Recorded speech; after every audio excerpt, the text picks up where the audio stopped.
Okay, hello everybody. This is Mr. Wingerter. I'm your 8th grade U.S. history teacher. Today we're going to continue our look into our explorers, the Age of Encounterers. I've been calling it the Age of Exploration. Today we're going to focus on Vasco da Gama, who was a Portuguese sailor who was the first person to sail around Africa.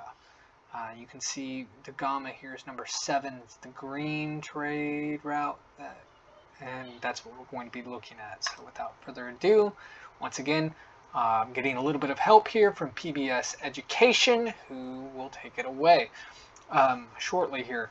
So Portugal, as we have been studying, was one of the early Western European countries to start exploring. They started exploring well before the 1490s.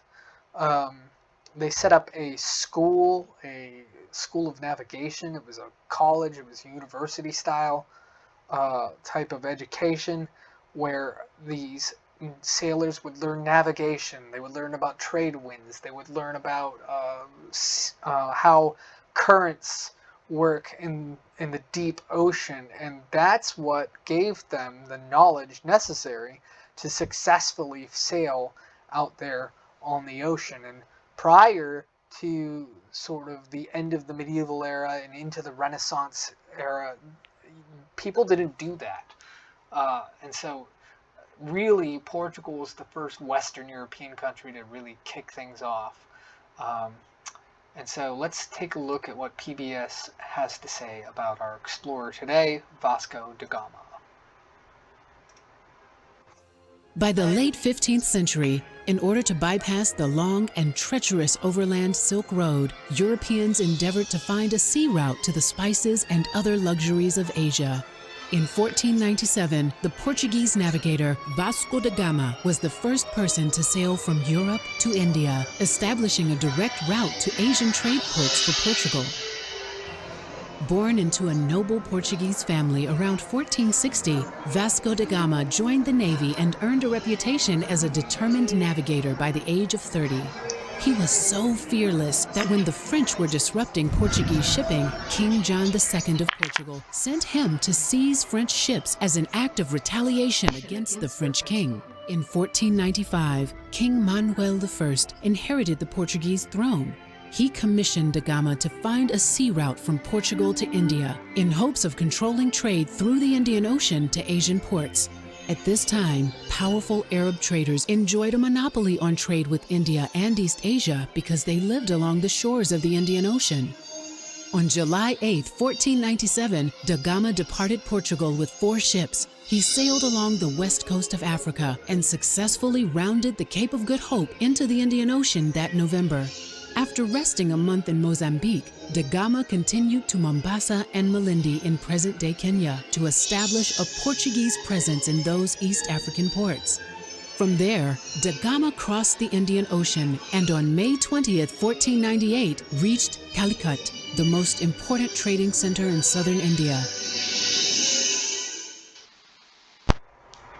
Okay, so here we are. We're going to travel along his route here. Goes south all the way across the western coast of Africa, around and over here to Calcutta. Calcutta is going to be a perfect place in western India to have a port city, and the reason is because it's right next to this river here, and so all of these people that live through, you can see there's a lot of tributaries here, so they can set up a huge amount of river travel. All of the stuff that they grow and make here in the inland of India can be put on boats, sent down river to this point, and then loaded up on a ship and then sent out across the ocean to further trade. So he gets there May 20th, 1498. He arrives in Calcutta, intent on establishing a Portuguese trading post there. But Calcutta's leader, a guy by the name of Zamarin, was not impressed with da Gama's gifts, and he took offense that Europeans assumed that his people were Christian, when in fact they were Hindu. The encounter was dismal, no alliance was made, and da Gama unwittingly sailed away during monsoon season, losing almost 120 men. Monsoon's like hurricane season, basically. Nevertheless, he'd found a water route to Asia, and 3 years later, Da Gama returned to the Indian Ocean with 20 armed ships and 800 men, with a taste for vengeance.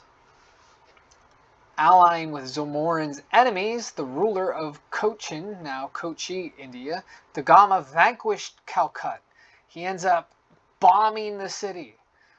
He would later die here in the city of Cochin, and he's buried there, actually, in St. Francis Church, which was the first European church built in India. Let's take a look. 3 years later, Da Gama was ready for a second trip to India, this time with 20 ships and the king's command that he ensure kingdoms throughout the Indian Ocean agreed to trade with Portugal.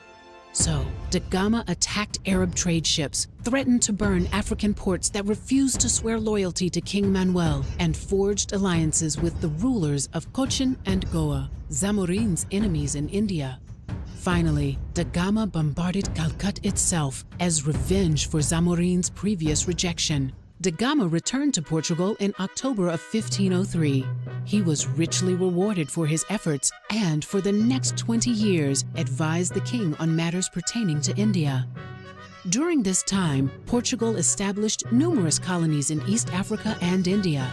In 1524, King John III appointed him as Portuguese viceroy in India. He traveled there to investigate the growing corruption of the Portuguese government. It was Da Gama's last trip. He died in Cochin in December 1524.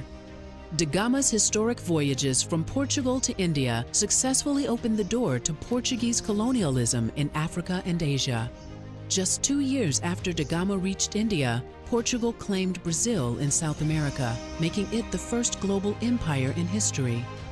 The Portuguese Empire lasted until 2002, when it granted sovereignty to its last remaining colony. So there we have it. We don't really think of Portugal as this really sort of grand European power, but it was this colonizing power. It, up until 2002, still had colonies. They speak Portuguese in Brazil because Portugal founded Brazil. They founded, unfortunately, the African slave trade. They set up ports all along the coastline of Africa and eventually made it to India. And now keep this in mind. It's 1497 when Da Gama leaves Portugal, but the Portuguese had been trying and betting all of their money here on a trade route that went south and then east up into India, or across, sailing around Africa. So even though Columbus had already went this way, west, in 1492, Portugal was still interested in seeing their trade route through. So that's all I got on Vasco da Gama today. If you have any questions, please let me know. Have a wonderful day.